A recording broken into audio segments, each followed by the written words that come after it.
എല്ലാവർക്കും നമസ്കാരം. എൻ്റെ പേര് അഞ്ജന. അപ്പോൾ ഇന്നത്തെ വീഡിയോ എന്ന് പറയുന്നത് ഒരു പ്രത്യേക വീഡിയോ ആണ്. ഞാൻ ഒരുപാട് ബുക്ക് റിവ്യൂസും ഒരുപാട് ബുക്സിനെ സംബന്ധിച്ചിട്ടുള്ള ഒരുപാട് വീഡിയോസും ഞാൻ നമ്മുടെ ഈ ഒരു ചാനലിൽ കൂടെ പോസ്റ്റ് ചെയ്യാറുണ്ട്. പക്ഷേ ഇത് സംതിങ് ഡിഫറെൻ്റ് ആണ്. കാരണം എന്താ ചെയ്തിട്ടുണ്ടെന്നുണ്ടെങ്കിൽ ഞാൻ ഈ ഇടയായിട്ട് വായിച്ചൊരു പുസ്തകമുണ്ട്. ബേസിക്കലി ബുക്ക് റിവ്യൂ എന്ന് എടുത്ത് ഇതിനെ ഈ ഒരു വീഡിയോനെ അല്ല എങ്കിൽ ഈ ഒരു പുസ്തകത്തിനെ ചെറുതാക്കാൻ എനിക്ക് ആഗ്രഹമില്ല. ബിക്കോസ് ഈ ഒരു പുസ്തകത്തിനെ കുറിച്ച് ഞാൻ പറയുകയാണെന്നുണ്ടെങ്കിൽ ഇറ്റ്സ് സംതിങ് വെരി ഡിഫറെൻറ്റ്. വളരെയധികം ഒരാൾ വായിച്ചു കഴിഞ്ഞാൽ അയാളെ ഇൻഫ്ലുവൻസ് ചെയ്യാൻ പറ്റുന്ന എന്തോ ഒന്ന്, ഇൻഫ്ലുവൻസിങ് അല്ല, മോർ ദാൻ ദാറ്റ്, അങ്ങനെ എന്തോ ഒരു സ്പാർക്ക്. ഏതൊരു മനുഷ്യനും ഈ ഒരു പുസ്തകം വായിച്ചു കഴിഞ്ഞിട്ടുണ്ടെന്നുണ്ടെങ്കിൽ ഈ ഒരു ബുക്കിൽ നിന്ന് ഒരു സ്പാർക്ക് നമുക്ക് കിട്ടും. ആ ഒരൊറ്റ സ്പാർക്കിനെ കുറിച്ചിട്ടാണ് എനിക്ക് ഈ ഒരു വീഡിയോയിൽ പറയാനുള്ളത്.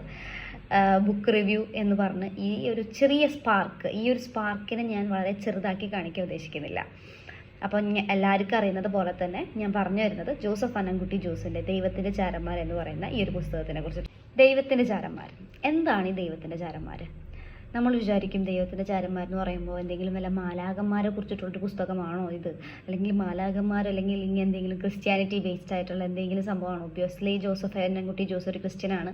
അപ്പോൾ ഇനി അങ്ങനെ എന്തെങ്കിലും റിലേറ്റഡ് ആണോ എന്നൊക്കെ നമ്മൾ ഒറ്റയടിക്ക് ഈ ഒരു ബുക്കിൻ്റെ കവർ കാണുമ്പോൾ നമുക്ക് ചിന്തിക്കും. ഇവിടെ ഞാനായാലും ചിന്തിച്ചിട്ടുണ്ട്.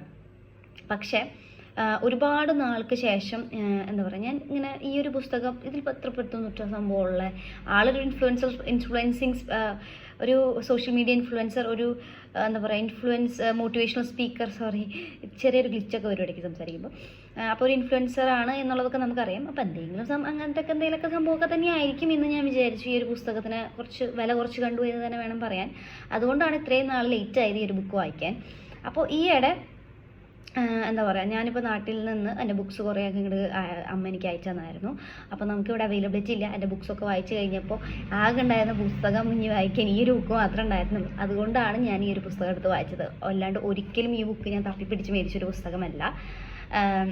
വായിക്കണം എന്ന് ആഗ്രഹിച്ച് വായിച്ചൊരു പുസ്തകവും അല്ല. ഇത് കേൾക്കുമ്പോൾ ജോസഫ് അന്നംകുട്ടി ജോസ് കേൾക്കുന്നുണ്ടെങ്കിൽ ഐ എം സോറി ജോസഫ്. ഞാൻ സത്യസന്ധമായി പറഞ്ഞതാണ്. എനിക്കിത് പറയുന്നതിൽ സങ്കടമുണ്ട്. കാരണം ഇപ്പം തന്നെ ഞാൻ പറഞ്ഞൊരു കാര്യം സത്യമായിട്ടും അങ്ങനെയാണ്. ഞാനിങ്ങനെ വായിക്കണമെന്ന് വിചാരിച്ച് മേടിച്ചൊരു പുസ്തകമല്ല ഇത് കേട്ടോ. പക്ഷേ വായിച്ചു കഴിഞ്ഞപ്പോൾ ഇത്രയും നാൾ ഞാൻ വായിച്ച ബുക്സിൽ വെച്ചിട്ട് എന്നെ ഏറ്റവും കൂടുതൽ ഇൻഫ്ലുവൻസ് നമ്മളെ അത്രയും ഈ ഒരു ബുക്ക് വായിച്ചപ്പോൾ ഇൻഫ്ലുവൻസിങ് അല്ല, ഞാൻ നേരത്തെ പറഞ്ഞ പോലെ തന്നെ ഒരു സ്പാർക്ക് സംതിങ് കിട്ടിയൊരു പുസ്തകമാണ് കേട്ടോ ഇത്. അതുകൊണ്ട് തന്നെ ഞാനിതിനൊരു ബുക്ക് റിവ്യൂ ആയിട്ടല്ല ചെയ്യുന്നത്. ഈ ഒരു പുസ്തകം മറ്റുള്ളവരിൽ എത്തണം എന്നുള്ള ആഗ്രഹം ഇപ്പം എന്നെപ്പോലെ തന്നെ ചിന്തിച്ചിരിക്കുന്ന ഒരുപാട് പേരുണ്ടാവുമായിരിക്കും. ഈ ഒരു പുസ്തകം എന്തിനു വരുന്നു വായിക്കുന്നേ എന്ന് ചിന്തിച്ചിരിക്കുന്ന ഒരുപാട് പേരുണ്ടാവും. അപ്പോൾ അവരിലേക്ക് എത്താൻ കൂടി വേണ്ടിയിട്ടാണ് ഞാൻ ഈ ഒരു വീഡിയോ ഇന്നിവിടെ ചെയ്യുന്നത്. അപ്പോൾ ആരെങ്കിലും ഈ ഒരു പുസ്തകം വായിക്കാൻ ഉദ്ദേശിക്കുന്നുണ്ടെങ്കിൽ എന്തായാലും മേടിച്ച് വായിച്ചു നോക്കാം കേട്ടോ. കാരണം എന്ന് വെച്ചിട്ടുണ്ടെന്നുണ്ടെങ്കിൽ അത്രയ്ക്കധികം ടച്ചിങ് ആയിട്ടുള്ള എലമെൻറ്റ്സ് ഉള്ളൊരു പുസ്തകമാണ്. ഇതിൻ്റെ ഫസ്റ്റ് ചാപ്റ്റർ തന്നെ വളരെ ഞാനത് വായിച്ചപ്പോൾ എനിക്ക് സത്യം പറഞ്ഞ കണ്ണൊക്കെ നിറഞ്ഞു. കാരണം നമ്മുടെ ഈ ഒരു ചെറിയ കൊച്ചു കേരളത്തിൽ ഭൂരിഭാഗം എല്ലാ ചെറുപ്പക്കാരും അമ്മമാരുടെ അടുത്ത് അങ്ങനെയൊക്കെ തന്നെയായിരിക്കും. കാരണം നമ്മളെ അമ്മമാരുടെ അടുത്ത് നമുക്ക് എന്ത് ദേഷ്യം വന്നാലും എന്ത് വിഷമം വന്നാലും സങ്കടം വന്നാലും അതൊക്കെ നമ്മൾ തീർക്കുന്നത് നമ്മുടെ അമ്മമാരുടെ അടുത്താണ്. അങ്ങാടിത്തോറ്റ അമ്മനോടെന്നാണല്ലോ ആ ഒരു ചൊല്ലുണ്ടല്ലോ. അപ്പോൾ പക്ഷെ നമ്മൾ വിചാരിക്കും എന്തിനാ അമ്മ എപ്പോഴും ഈ കിടന്ന് നമ്മൾ ചീത്ത പറയുന്നത്, എന്തിനാണ് നമ്മളെ മാത്രം ഫോക്കസ് ചെയ്ത് ടാർഗറ്റ് ചെയ്ത് എന്തിനാണ് ഇങ്ങനെ എന്ന് നമ്മൾ ചിന്തിക്കാറുണ്ട്. അപ്പോൾ അതിനൊക്കെ ഒരു ആൻസറും കൂടിയാണ് കേട്ടോ. അപ്പോൾ ജോസഫ് അന്നംകുട്ടി ജോസിൻ്റെ ദൈവത്തിൻ്റെ ചാരന്മാരിലെ സെക്കൻഡ് ചാപ്റ്ററാണെന്ന് തോന്നുന്നു. ആ സെക്കൻഡ് ചാപ്റ്ററിൽ കൂടെ ആൾ പറയാൻ ഉദ്ദേശിക്കുന്നത് നമ്മുടെ എല്ലാ ചെറുപ്പക്കാരോടും കൂടിയുള്ളൊരു ഉത്തരമാണ് കേട്ടോ. നമ്മുടെ ഈ ഒരു ചിന്തയ്ക്കുള്ളൊരു ഉത്തരമാണ് നമുക്ക് ആ ഒരു ചാപ്റ്ററിൽ നമുക്ക് കിട്ടുന്നത്. സത്യം കണ്ണ് നിറഞ്ഞു പോയി. നമ്മുടെ അമ്മമാർക്കും ഉണ്ട് ഒരുപാട് കഥകൾ പറയാൻ എന്ന് പഠിപ്പിച്ചു തന്നൊരു പുസ്തകമാണ് ആ ഒരു പുസ്തകം എന്ന് പറയുന്നത്.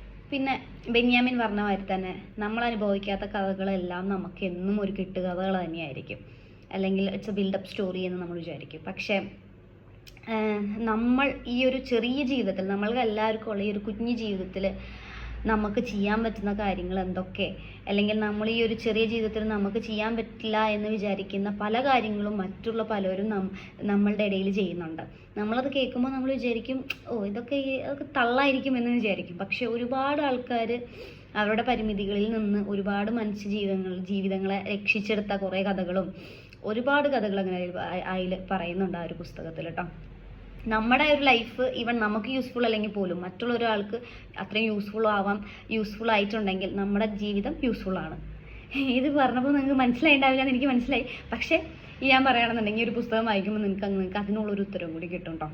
ലൈക്ക് നമ്മുടെ ജീവിതം മറ്റുള്ളവർക്ക് ഒരു പ്രചോദനമായിരിക്കണം എന്ന് ഞാൻ പറയില്ല. കാരണം നമ്മുടെ ലൈഫ് എന്ന് പറയുന്നത് അത്ര ഇൻസ്പയറിങ്ങോ കാര്യങ്ങൾ, ഇപ്പോൾ ഫോർ എക്സാമ്പിൾ എൻ്റെ ലൈഫാണെങ്കിൽ അത്ര ഇൻസ്പയറിങ്ങോ എന്താ പറയുക വലിയൊരു മോട്ടിവേഷൻ കിട്ടേണ്ട ഒരു ലൈഫോ അങ്ങനെ ഒന്നുമല്ല. പക്ഷേ നമ്മുടെ ലൈഫിൽ നിന്ന് മറ്റുള്ളവർക്ക് ഇൻസ്പിറേഷൻ അല്ല, ലൈക്ക് നമ്മുടെ ജീവിതത്തിൽ നിന്ന് നമുക്ക് മറ്റുള്ളവർക്ക് നമുക്കൊരു ഹെൽപ്പ് ചെയ്യാൻ പറ്റുന്നുണ്ടെങ്കിൽ നമ്മുടെ ജീവിതം യൂസ്ഫുൾ ആണ്. ലൈക്ക് നമ്മുടെ ജീവിതം നമ്മൾ വി ഡിഡ് ഇറ്റ്, അല്ലെങ്കിൽ നമ്മൾ ജീവിച്ചു എന്ന് നമുക്കൊരു അർത്ഥം ഉണ്ടാവും ആ ഒരു ജീവിതം കൊണ്ട്. അങ്ങനെ ഒരുപാട് കാര്യങ്ങൾ ഇപ്പം ഞാനിതെന്ന് പറയുമ്പോൾ ഭയങ്കര ഒരു മോട്ടിവേഷൻ എന്നൊക്കെ പറഞ്ഞ് തോന്നും. പക്ഷേ ഇതിൽ ഒരുപാട് ഡീപ്പായിട്ടുള്ള മീനിങ് ഉള്ള ഒരു കാര്യമാണ് ഞാനിപ്പോൾ പറഞ്ഞത്. അതെനിക്ക് ഇങ്ങനെ പറഞ്ഞ് ഫലിപ്പിക്കണേന്ന് അറിയില്ല. അതുകൊണ്ട് തന്നെ ഞാൻ പറയുകയാണെന്നുണ്ടെങ്കിൽ ഈ ഒരു പുസ്തകം വായിച്ചു കഴിഞ്ഞിട്ടുണ്ടെങ്കിൽ നിങ്ങൾക്ക് അതിനെക്കുറിച്ചുള്ളൊരു കറക്റ്റ് ഐഡിയാസും കാര്യങ്ങളൊക്കെ കിട്ടും. It's A wonderful book. ഞാൻ ആദ്യം ഈ ഒരു പുസ്തകം വായിച്ചു കഴിഞ്ഞപ്പോൾ ഞാൻ വിചാരിച്ചത് ഇതിനെക്കുറിച്ചിട്ട് എഴുതണം എന്നാണ് ഞാൻ വിചാരിച്ചത്. ലൈക്ക് ഇങ്ങനെ ഒരു റിവ്യൂ പോലെ എഴുതി ഒന്ന് പോസ്റ്റ് ചെയ്യണം എന്ന് വിചാരിച്ചു. പക്ഷേ ഞാൻ എനിക്കിപ്പോൾ തോന്നുന്നു അത് എഴുതി അങ്ങനെ മറ്റുള്ളവരിൽ എത്ര പേര് വായിക്കും നമ്മുടെ ഇടയിൽ? ഇപ്പോൾ ഒരു 100 പേരെടുക്കുകയാണെന്നുണ്ടെങ്കിൽ നമ്മുടെ ഈ ഒരു നാട്ടിൽ ഒരു 100% ഒരു 70% മാത്രം ആൾക്കാർ മാത്രമാണ് ഈ ഒരു എഴുത്ത് കാര്യങ്ങളൊക്കെ എന്ന് വെച്ചാൽ ഈ വായിക്കുന്ന ആൾക്കാരുള്ളത്. അപ്പോൾ ഇങ്ങനത്തെ സാഹചര്യത്തിൽ ഞാനിങ്ങനെ ഒരു വീഡിയോ ചെയ്ത് കഴിഞ്ഞിട്ടുണ്ടെന്നുണ്ടെങ്കിൽ സോഷ്യൽ മീഡിയ എല്ലാവരുടെ കയ്യിലുണ്ട്. അപ്പോൾ ഈ ഒരു വീഡിയോ ആകുമ്പോൾ എല്ലാവരിലോട്ടും എത്തും. അതാണ് കുറച്ചും കൂടി നല്ലതെന്ന് തോന്നി. അതാണ് ഞാൻ ഈ ഒരു വീഡിയോ ചെയ്യാൻ കാരണം. വീഡിയോ ആവുമ്പോൾ കുറച്ചും കൂടി ക്യാച്ചിങ് ആണ്. ലൈക്ക് ഞാൻ പറയുന്നത് എന്താണ് എന്നുള്ളത് ഏതൊരു സെൻസിലും നിങ്ങൾക്കത് എടുക്കാൻ പറ്റും. പുസ്തകത്തിൽ വളരെ മനോഹരമായിട്ട് ഒരാൾക്ക് എങ്ങനെ നമുക്ക് മാപ്പ് കൊടുക്കാം, അല്ലെങ്കിൽ how can we forgive someone എന്ന് പറയുന്നുണ്ട്. വളരെ ബ്യൂട്ടിഫുൾ ആയിട്ട് എഴുതിയിട്ടുണ്ട് ആ ഒരു പോർഷൻസൊക്കെ. എന്താ പറയുക, അത്രയും ടച്ചിങ് ആണ്.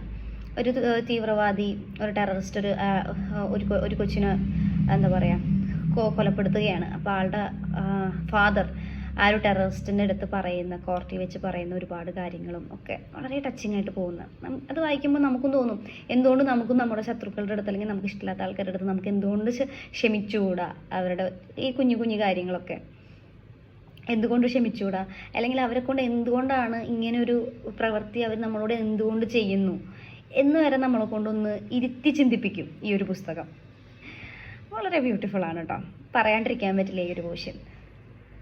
പിന്നെ അത് മാത്രമല്ല, നമ്മുടെ നാട്ടിൽ സെക്സ് എഡ്യൂക്കേഷൻ എത്രത്തോളം ഇമ്പോർട്ടൻ്റ് ആണ് എന്നുള്ളതും കൂടി ഈ ജോസഫ് ഈ ഒരു പുസ്തകത്തിലൂടെ പറയുന്നുണ്ട്. കാരണം നമ്മുടെ പെൺകുട്ടികളുടെ അടുത്ത് അടങ്ങി ഒതുങ്ങി കൊച്ചേ എന്നല്ല നമ്മൾ പഠിപ്പിക്കേണ്ടത്. അതിലുപരി നമ്മൾ പഠിപ്പിക്കേണ്ടത് നമ്മുടെ ആൺകൊച്ചുങ്ങളെയാണ്. ലൈക്ക് നമ്മുടെ ആൺകുട്ടികളുടെ അടുത്ത് respect, how to respect everyone. അത് നമ്മുടെ വീട്ടിൽ നിന്ന് കൊടുക്കേണ്ടതാണ്. എല്ലാ അമ്മമാരും അവരുടെ ആൺമക്കളെ പറഞ്ഞു പഠിപ്പിക്കുക.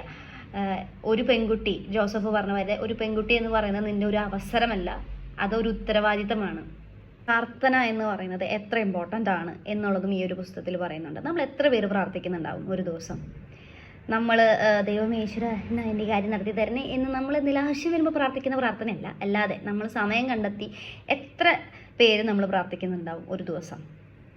അപ്പോൾ അതിനെക്കുറിച്ചിട്ടും ഈ ഒരു പുസ്തകത്തിൽ പറയുന്നുണ്ട് കേട്ടോ. ഈ ഒരു പുസ്തകം വായിച്ചു കഴിഞ്ഞപ്പോൾ I want to read it again, അല്ലെങ്കിൽ എനിക്കൊരു പുസ്തകം എനിക്കത് ഈ ബുക്കൊന്ന് വായിക്കണം എന്ന് എനിക്ക് തോന്നിയ ഒരു പുസ്തകം എന്ന് പറയുന്നത് ഈ ഒരു ബുക്കാണ് കേട്ടോ. വളരെ നല്ലൊരു പുസ്തകമാണ് ജോസഫ്. പിന്നെ അത് മാത്രമല്ല എനിക്ക് പറയാനുള്ളത്, ജോസഫിൻ്റെ ബരീഡ് തോട്ട്സ് ആയാലും സ്നേഹം കാമം ഭ്രാന്ത് എന്ന് പറഞ്ഞിട്ടുള്ള ആ ഒരു പുസ്തകമായാലും ഞാൻ വായിച്ചിട്ടില്ല. പക്ഷേ എന്തായാലും ഞാൻ ഇപ്പം തന്നെ ഓർഡർ കൊടുക്കുന്നുണ്ട് ആ ഒരു പുസ്തകം കൂടി, 2 പുസ്തകം കൂടി വായിക്കാൻ വേണ്ടിയിട്ട്. അപ്പോൾ thank you four giving A such A beautiful information through your book. എന്ന് വെച്ച് കഴിഞ്ഞാൽ മറ്റുള്ള ഞങ്ങളെപ്പോലെ യങ്സ്റ്റേഴ്സിന് വളരെയധികം നമ്മുടെ രീതിയിൽ നിന്ന് ഇൻസ്പയർ ചെയ്യാൻ പറ്റുന്ന തോട്ട്സും റൈറ്റിംഗ് സ്കില്ലുമാണ് ഈ ഒരു പുസ്തകത്തിലുള്ളത്. It's very inspiring, means it's very very very inspiring. Thank you for writing a beautiful book like this എന്നെനിക്ക് പറയാനുള്ളൂ ഇപ്പോൾ. കാരണം മിക്കവർക്കും ഒരു പ്രചോദനമാവുന്ന ഒരു പുസ്തകമാണ് കേട്ടോ. ചെറുപ്പക്കാരെന്ന് മാത്രമായിട്ട് ഞാൻ എടുത്ത് പറയുന്നില്ല, ഏതൊരു ഏജ് ഗ്രൂപ്പിലോ പെടുന്ന ആൾക്കാർക്ക് ഈ ഒരു പുസ്തകം വായിച്ചാലും ഇഷ്ടപ്പെടുന്ന ഒരു പുസ്തകമാണ്. Because it have something I don't know how to explain. ഇതിലെന്തോ ഒരു ചെറിയൊരു സ്പാർക്കുണ്ട് ഈ ഒരു ബുക്കിൽ. പുസ്തകം വായിച്ചു കഴിഞ്ഞപ്പോൾ എനിക്ക് മനസ്സിലായി ഞാനൊരു ഭൂലോക തോൽവിയാണ്. കാരണം അതിൽ ജോസഫ് എഴുതിയൊരു വാചകമുണ്ട്, കൊക്കോ കോളാന്ന് ചുണ്ടുമുട്ടാണ്ട് കൊക്കോ കോള എന്നൊന്ന് പറയാം. 3 വട്ടം ഞാൻ 3 വട്ടം ട്രൈ ചെയ്തായിരുന്നു. ഇത് ഞാൻ മനസ്സിലാക്കി ഞാനും ഒരു തോൽവിയാണെന്ന്. അപ്പോൾ ഇങ്ങനത്തെ ചെറിയ ചെറിയ കാര്യങ്ങളിൽ നിന്ന് നമുക്ക് അത്രയും അഹങ്കാരം, നമ്മൾ അത്രയും പീക്കിൽ നിൽക്കുന്ന സമയത്ത് ഇങ്ങനത്തെ ചെറിയ ചെറിയ കാര്യങ്ങൾ മതി നമ്മൾ ഈ ലോകത്തൊന്നുമല്ല എന്ന് നമുക്ക് മനസ്സിലാക്കാൻ. So thank you for that. ഒരുപാട് കാര്യങ്ങൾ, ഇത് മാത്രമല്ല, ഒരുപാട് നല്ല നല്ല കോട്ട്സും ഒരുപാട് നല്ല പുസ്തകങ്ങളെ കുറിച്ചിട്ടും ഈ ഒരു പുസ്തകത്തിൽ പറയുന്നുണ്ട്. നമ്മൾ ഒരിക്കലെങ്കിലും വായിച്ചിരിക്കേണ്ട ഒരുപാട് നല്ല പുസ്തകങ്ങളെ കുറിച്ച് പറയുന്നുണ്ട് ഈ ഒരു ബുക്കിൽ. ഒരുപാട് നല്ല നല്ല മനുഷ്യന്മാരെ കുറിച്ചിട്ട്, ഒരുപാട് സാക്രിഫൈസസ്, അങ്ങനെ ഒരുപാട് നല്ല എലമെൻസോട് കൂടി വായിച്ച് ഒരു ബിഗിനറിനായാലും വായിച്ച് നമുക്ക് എന്താ പറയുക എടുക്കാൻ പറ്റുന്നൊരു പുസ്തകമാണ് ജോസഫിൻ്റെ ഈ ഒരു പുസ്തകം എന്ന് പറയുന്നത്. അപ്പോൾ ഒരിക്കൽ കൂടി ഞാൻ നന്ദി പറഞ്ഞിട്ട് അത് എൻ്റെ വീഡിയോ അവസാനിപ്പിക്കുകയാണ്. അപ്പോൾ thank you Joseph for writing a beautiful book. അപ്പോൾ ഇനി വേറൊരു വീഡിയോയിലൂടെ നമുക്ക് കാണാം. അപ്പോൾ നന്ദി, നമസ്കാരം.